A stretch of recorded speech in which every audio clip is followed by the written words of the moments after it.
ರಘು ಕಂಚನ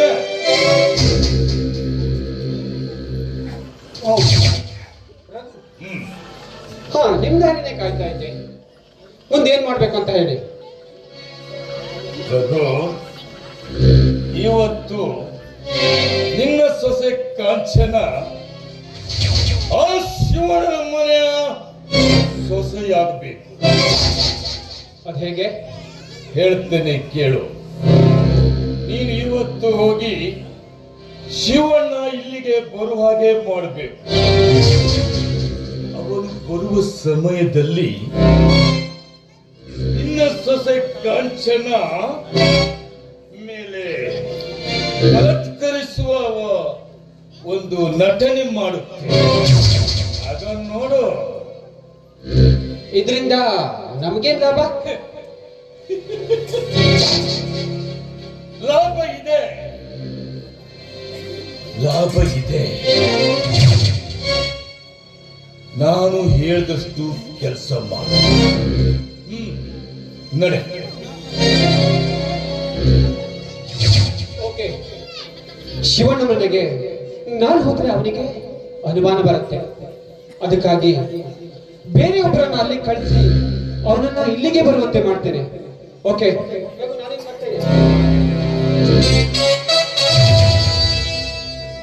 ಹೇಳಿ ರಾಜ, ಶಿವಣ್ಣನ ಮನೆ ಸೇರಿ ನಾನೇನ್ ಮಾಡ್ಬೇಕು? ಏನ್ ಮಾಡಬೇಕ?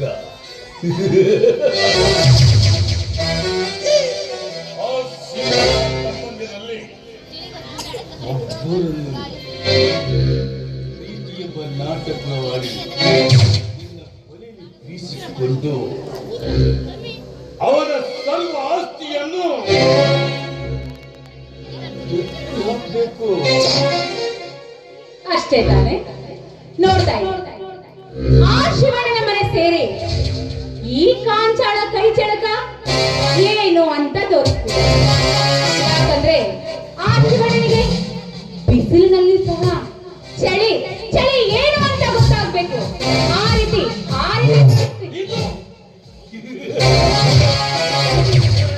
ಇದು ಕಾಂಚನ, ನನ್ನ ಆಸೆಯನ್ನು ಈಡೇರಿಸಿದ್ರೆ ನಿನಗೆ ಕೇಳಿದಷ್ಟು ಆಸೆ ನಾನು ಕೊಡ್ತೇನೆ.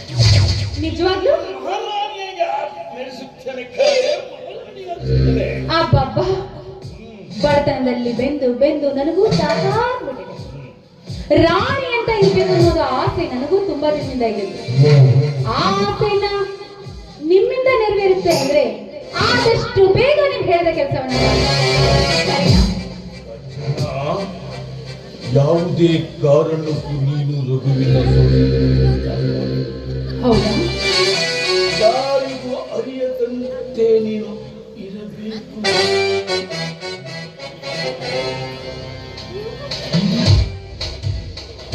ಶಿವಣ್ಣ ಈ ಕಡೆ ಬರ್ತಾ ಇದ್ದಾನೆ. ಹೌದು ಹೌದು. ಹೀಗಾದ್ರೆ ನಮ್ಮ ನಾಟಕ ಶುರು ಮಾಡೋಣ.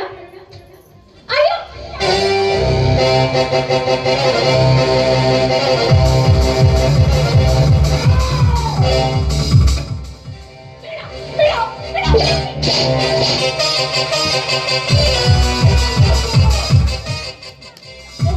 ಕೈ ಬಿಟ್ಟು ಹಿಂದಿ ಸರಿಯಾದ ಮತಾಂಧ ಹುಡುಗಿಯರು ಇರುವ ಮನೆಯಾಗ ಹುಡುಕಿಕೊಂಡು ಬರುವ ರಾಜ ಅಂದ್ರೆ ನಾನು ಕಾಣೋ. ನಾನು ಯಾವ ಸಮಯದಲ್ಲಿ ಬಂದ್ರಪ್ಪ ನೀವು? ಹೋಗಿ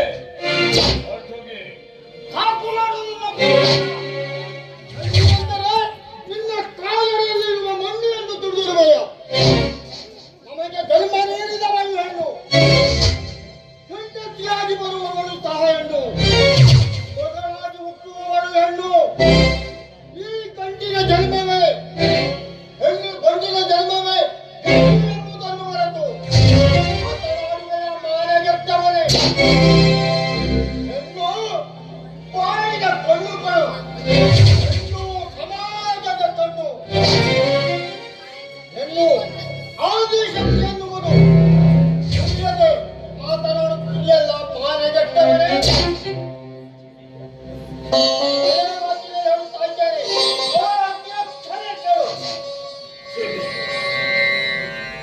ಕ್ಷಮೆ.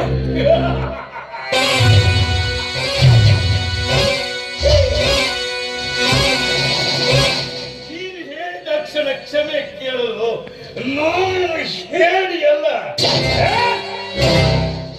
ನಾನು ಮನಸ್ಸು ಮಾಡಿದ್ರೆ ಕಣ್ಣೆದುರಿಗೆ ಅವಳನ್ನು ಬೆತ್ತಲೆ ಮಾಡಿ ಅವಳ ಸೀಟನ್ನು ಊಟ ಮಾಡಿದೆ.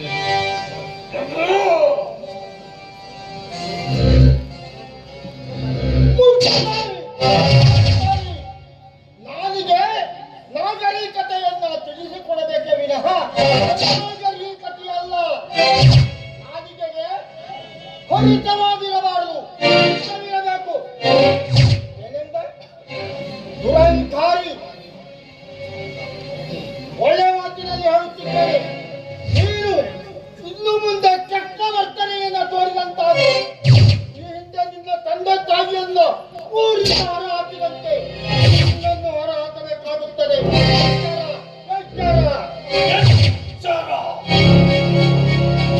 ಈ ರಾಜನಿಗೆ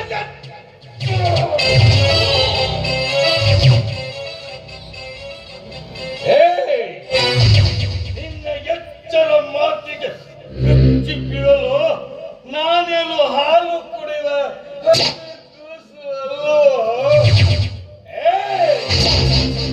ನೀನು ಗಂಡಸೆ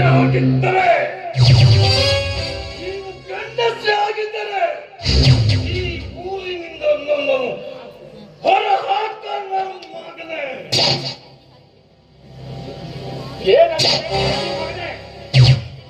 ಧರ್ಮದ ದೊರೆಯಾಗಿರುವ ಈ ನನ್ನ ಶಿವಣ್ಣನಿಗೆ ಏಕವಚನದಲ್ಲಿ ಮಾತನಾಡುವುದು. ಅಣ್ಣನ ಅರಮನೆ ಎಂದ್ರೆ 60 ಹಳ್ಳಿಯ ಜನ ಗೌರವ ಕೊಡ್ತಾರೆ. ಅಷ್ಟೇ ಅಲ್ಲ, ನಮ್ಮ ಮನೆತನಕ್ಕೆ ನ್ಯಾಯ, ನೀತಿ, ಸತ್ಯ, ಧರ್ಮವೇ ಉಸಿರು. ಅಷ್ಟೇ ಅಲ್ವೋ, ಧರ್ಮಣ್ಣನೆಂದರೆ ಸತ್ಯದ ಪ್ರತಿರೂಪ. ಇಂಥ ನಮ್ಮ ಅಣ್ಣನ ಗಂಡಸ್ತನಕ್ಕೆ ಸವಾಲು ಹಾಕಿದ ನಿನ್ನ ರುಂಡವನ್ನ ಚಂಡಾಡಿ ಬಿಡ್ತಾನೆ. ಸಮಾಧಾನ ಮಾಡಿಕೊ. ಹೇ ರಾಜ,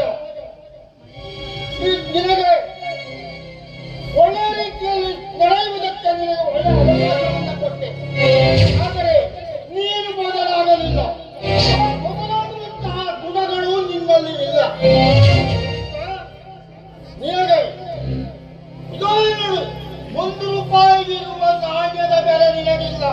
ಇದೋ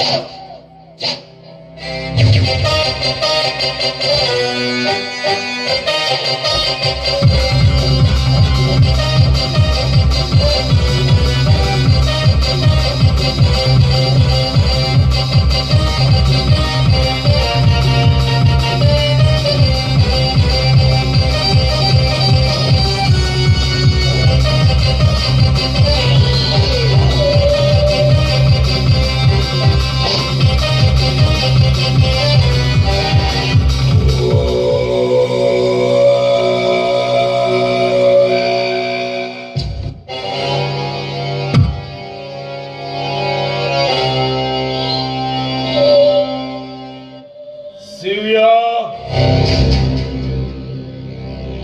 ನೀನು ಎಸೆದ ಈ 1 ರೂಪಾಯಿ ನಾಣ್ಯ ನನ್ನ ಬಂಡವಾಳನಾಗಿರಿಸಿಕೊಂಡು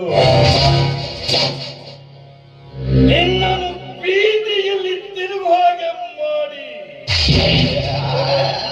ಭಿಕ್ಷಾ ದೇವಿ ಎದ್ದು ಅನ್ನಕ್ಕೆ ಗತಿ ಇಲ್ಲದೆ ಮಾಡ್ತಿದ್ರೆ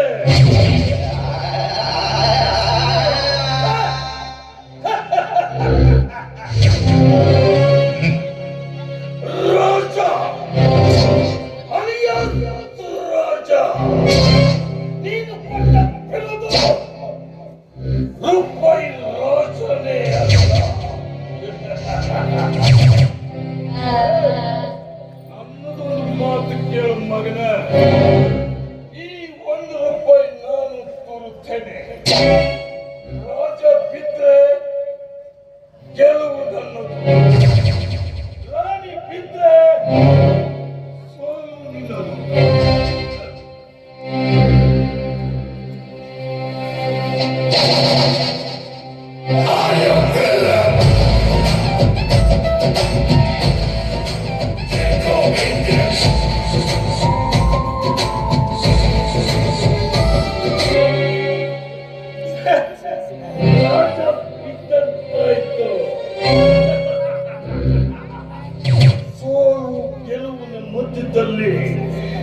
ರಾಜನಿಗೆ ಗೆಲುವು, ಸೋಲು ಗೆಲುವ ಮಧ್ಯದಲ್ಲಿ ನಿನ್ನದು ಮಗನೇ, ನಿನ್ನದು. ಅಂತೂ ಇಬ್ಬರು ಸೇರಿ ನನಗೆ ಅವಮಾನ ಮಾಡಿದ್ರಲ್ಲ. ಎಲ್ಲ ಬಡ್ಡಿ ನನ್ನ ಮುಚ್ಚಬಾಯಿ ಬಡ್ಡಿ ಮಗನೇ. ಸದಾ ಸುಳ್ಳಿನ ಸಂತೆಯಲ್ಲಿರುವ ನಿನ್ನಿಂದ ಧರ್ಮದ ದಾರಿಯಲ್ಲಿ ನಡೆಯುವ ನನ್ನ ನನಗೆ ಎಂದಿಗೂ ಸೋಲಾಗಲು ಸಾಧ್ಯವಿಲ್ಲ ಮಗನೇ. ಯಾಕೆಂದ್ರೆ ಧರ್ಮವಂತರ ವಂಶದಲ್ಲಿ ಹುಟ್ಟಿದ ನಾವು ನಿನ್ನಂತ ಕಟುಕರನ್ನ, ನಿನ್ನಂತ ದುಷ್ಟರನ್ನ ಕಂಬಕ್ಕೆ ಕಟ್ಟಿ ಬರೀ ಯಗಶ್ಚಿತ ನೀನೊಬ್ಬ ಕೂಗಿ ನಿನ್ನಿಲ್ಲದೆ ಹೇಗೋ ಸಾಧ್ಯ? ರಾಜ, ನಿನಗೆ ಮುತ್ತಿನಂತ ಒಂದು ಮಾತು ಹೇಳ್ತಾರೆ, ಚೆನ್ನಾಗಿ ಹುಟ್ಟು ಉಚಿತ, ಸಾವು ಖಚಿತ. ಇದನ್ನ ಅರಿತು ಸರಿಯಾಗಿ ನಡೆದರೆ ನಿನಗೆ ಮುಂದಿನ ಬಾಳು. ಇಲ್ಲ ಅಂದ್ರೆ ನಾನೇ ನನ್ನ ಕಾಲಿಂದ ಸಾಯ್ತೇನೆ ಮಗನೇ. ಇಲ್ಲಿಂದ ನಾನು ತುಟಿಗೆ ಹೊಡೆದರೆ ಈ ನನ್ನ ತಮ್ಮ ಕೂತು ಬಿಡುತ್ತಾರೆ.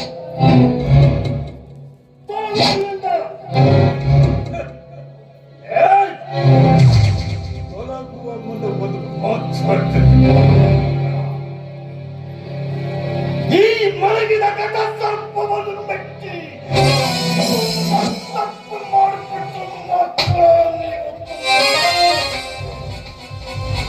ಚಂದ ಮಾಡೋ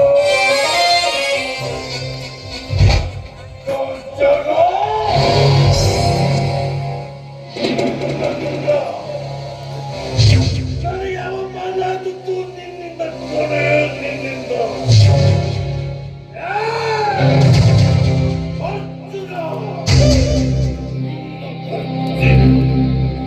ಒದಗಿಸುತ್ತಿದ್ದೆ ನನ್ನ ಹೆಸರು ರಾಜ, ರೂಪಾಯಿ ರಾಜ.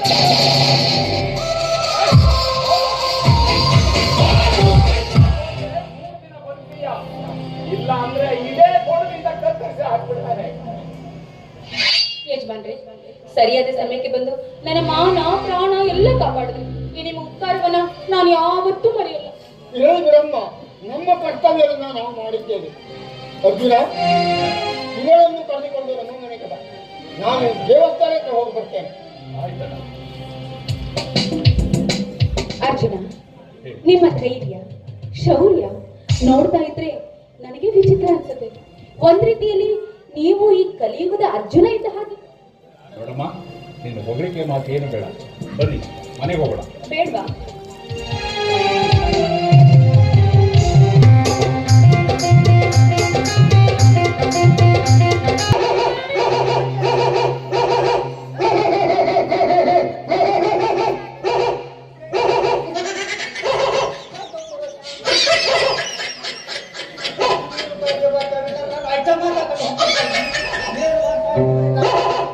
ಅಲ್ಲ, ಈ ನಾಯಿ ಇವತ್ತೇನಾರು ನಮ್ಮ ಸಾವುಕಾರ ಮನೆಗೆ ಬಂದು ಊಟದಾಗೆ ಹಾಕಿ ತೆಗಿದ್ರೆ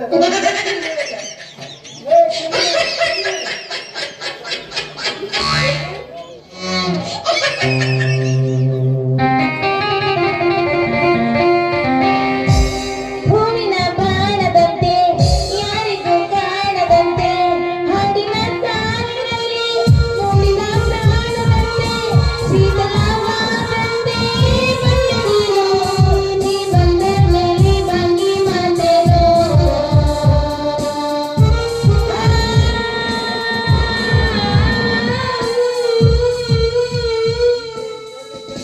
ಏನ ಕರ್ದೆ ನೀನನ್ನ ನಮ್ಮ ಸಾವುಕಾರ ದುಡ್ಡದಪ್ಪ ಇತ್ತಲ್ಲ, ಹಾ ಅದಕ್ಕೆ ಇವತ್ತು ನೀನು ಅಡಿಗೆ ಮಾಡ್ಬೇಕು. ಅಯ್ಯೋ ಅಡಿಗೆ ಮಾಡೋ ಸಂಬಂಧ ನೀ ನನಗೆ ಇಲ್ಲಿ ಬಿಟ್ಟಿ ಅಂತ ಗೊತ್ತಾಯ್ತು. ಅಡಿಗೆ ತಿಂತಿ ಬಿಡ ನೀನ. ನಾ ಹೆಂಗ ಮಾಡ್ತೀನಿ, ತಿಂದೋರು ತಿನ್ಲೋ ಇಡ್ಲೋ ಅನ್ಬೇಕು. ಲವಂಗದ ಹಲವಾರ ಮಾಡ್ತೀನಿ ನಾನು. ಆಮೇಲೆ ಹಾಗಲಕಾಯಿ ಪಾಯಸ ಮಾಡ್ತೀನಿ ನಾನು. ಹಾಗಲಕಾಯಿ ಪಾಯಸ ಇವರೆಲ್ಲ ಕುಡ್ದ ನಿಂತಾರ ಈಗ. ಬಿಡ ಮಾವ. ಮತ್ತ ನಾನು ಹುಟ್ಟಿದಬ್ಬ ಯಾವಾಗ ಮಾಡ್ತಿ?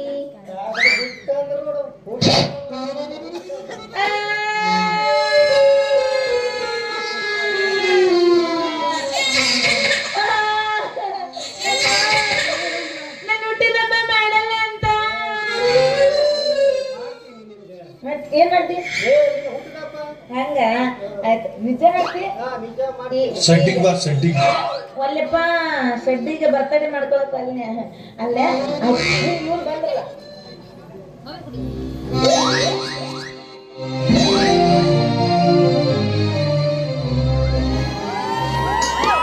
ಏನ್ ಶಕ್ತಿ, ಮಾವ ಸೊಸಿ ಇಬ್ರು ತುಂಬಾ ಖುಷಿಯಿಂದ ಇದ್ದೀರಲ್ಲ?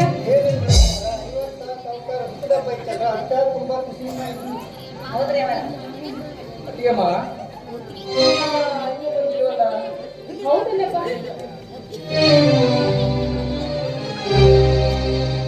ಅದು ಅಲ್ಲೋಡು, ಮಾತಾಡ್ತಾ ಇದ್ದ ಹಾಗೆ ಬಂದೇ ಬಿಟ್ಟು.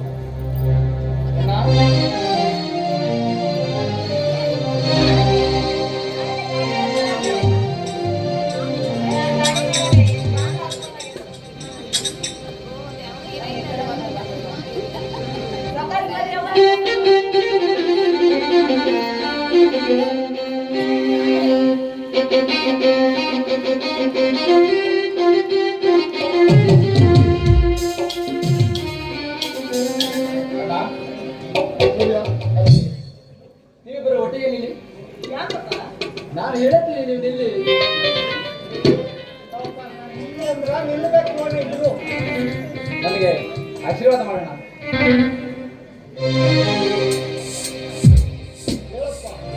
ಸೂರ್ಯ, ಹೆತ್ತವರಿಗೆ ಹೆಸರು, ಊರಿಗೆ ಕೀರ್ತಿ ತರುವ ಮಗನಾಗಿ 100 ವರ್ಷ ಬಾಳಪ್ಪ, 100 ವರ್ಷ ಬಾಳು.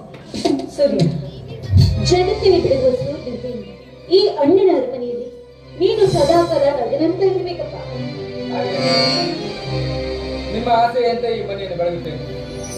ನಿಮ್ಮ ಪ್ರೀತಿಯ ಕೃತಿಯನ್ನು ತಿಂದು ಬೆಳೆದಿರುವ ಈ ದೇಹ ಸದಾ ನಿಮ್ಮ ದೇವರಾಗಿಯೇ. ಸೂರ್ಯ, ಅಣ್ಣ ಅತ್ತಿಗೆ ಎಂದರೆ ನಿನಗೆ ಎಷ್ಟು ಗೌರವ. ನಿನ್ನ ಮಾತನ್ನು ಕೇಳಿದರೆ ಇನ್ನೂ 100 ವರ್ಷ ನೀನು ನನ್ನ ತಮ್ಮನಾಗಿ ಹುಟ್ಟಬೇಕು ಎನ್ನಿಸುತ್ತದೆ. ನಿಜ ಅಣ್ಣ, ನನಗೂ ಹಾಗೆ ಅನಿಸ್ತಾ ಇದೆ. ನನಗೆ ಯಾವುದೇ ಭೇದ ಮಾಡಲಿಲ್ಲ. ಹೊಟ್ಟೆಯಲ್ಲಿ ಹುಟ್ಟಿದ ಮಗನಿಗಿಂತ ಹೆಚ್ಚಾಗಿ ನನ್ನನ್ನು ಬೆಳೆಸಿ ಸಾಕಿದ್ದೀಯ ಅಣ್ಣ. ನೀನು ಮನುಷ್ಯನಲ್ಲ, ನನ್ನ ಪಾಲಿನ ದೇವರಣ್ಣ.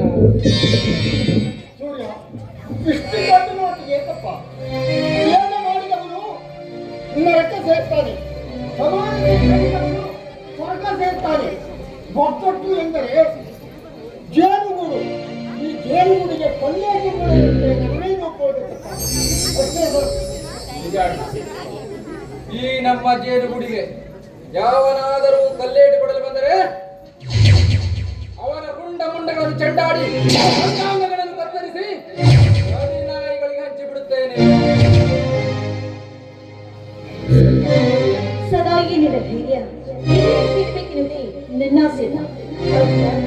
ನಾನು ಇವನು ಮಾತುತ್ತಿಲ್ಲ. ನೋಡಪ್ಪ, ಬೀದಿಯಾಟ ಹೇಗೆ ಅಂತ ಹೇಳಲು ಬರುವುದಿಲ್ಲ.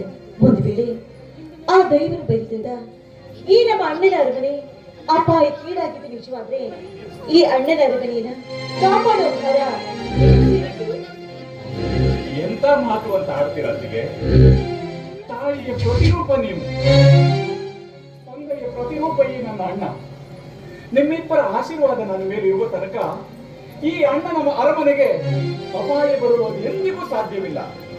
ಹಾಗೂ ಒಂದು ವೇಳೆ ಈ ಅಣ್ಣನ ಅರಮನೆಗೆ ಅಪಾಯ ಮಾಡಲು ಉಪಾಯ ಹೂಡಿದರೆ ಅಂತವರ ಮುಂಡವನ್ನು ಕಡಿದು ನಿಮ್ಮಿಬ್ಬರ ಪಾದ ಕರ್ಪಿಸುತ್ತೇನೆ. ಅನ್ನ ನೀಡುವ ಈ ಭೂಮಿ ತಾಯಿಯ ಮೇಲಾಣೆ. ಸತ್ಯ. ಸಾರ್ಥಕವಾಯ್ತಪ್ಪ. ಈ ನಿನ್ನ ಮಾತನ್ನು ಕೇಳಿ ನನ್ನ ಜನ್ಮ ಸಾರ್ಥಕವಾಯ್ತು ರೀ. ನೋಡಿದ್ರ ನಮ್ಮೆಲ್ಲರ ಮೇಲೆ ಇವರದೆಷ್ಟೊಂದು ಪ್ರೀತಿ ಇಟ್ಕೊಂಡಿದ್ದಾರೆ ಅಂತ. ಅಕ್ಕ, ನಿಮ್ಮ ಪ್ರೀತಿಯಲ್ಲಿ ನನಗೂ ಪಾಲ್ ಕೊಡ್ತೀರಾ ರೀ? ಯಾರು ಇವಳು? ಸೌಂದರ್ಯ, ಇವಳು ಕಾಂಚನ ಅಂತ. ಇವಳಿಗೆ ಯಾರೂ ಇಲ್ಲ. ನಮ್ಮನೆ ಕರ್ಕೊಂಡು ಬಂದಿದ್ದೇವೆ. ಸಂತೋಷ ತಾನೆ? ಒಳ್ಳೆ ಕೆಲಸವನ್ನೇ ಮಾಡ್ತೀನಿ. ನೋಡೋಣ, ಇನ್ನು ಮುಂದೆ ಈ ಮನಿ ನಿನ್ನ ಮನಿ ಅಂತ ಅವರ ಈಗ ಮಾತಾಡ್ಕೊಂತಿರ್ತೀರ ಹೆಂಗ ನೀವು ಬೆಳತನ ಅಂತೀನಿ ನಾನು. ನೋಡ್ರಿ ಅಪ್ಪ ಅವ್ರದ್ದು ಹುಟ್ಟಿದ ಹಬ್ಬ ಐತಿ ಇವತ್ತ. ನಾವೆಲ್ಲ ಏನ್ ಮಾಡ್ಬೇಕು? ಸಂತೋಷ ಆಚರಿಸಬೇಕು. ಬರೀ ಅದ್ರ ಸಂಬಂಧ ಹಾಡು ಕುಣಿಯೋದು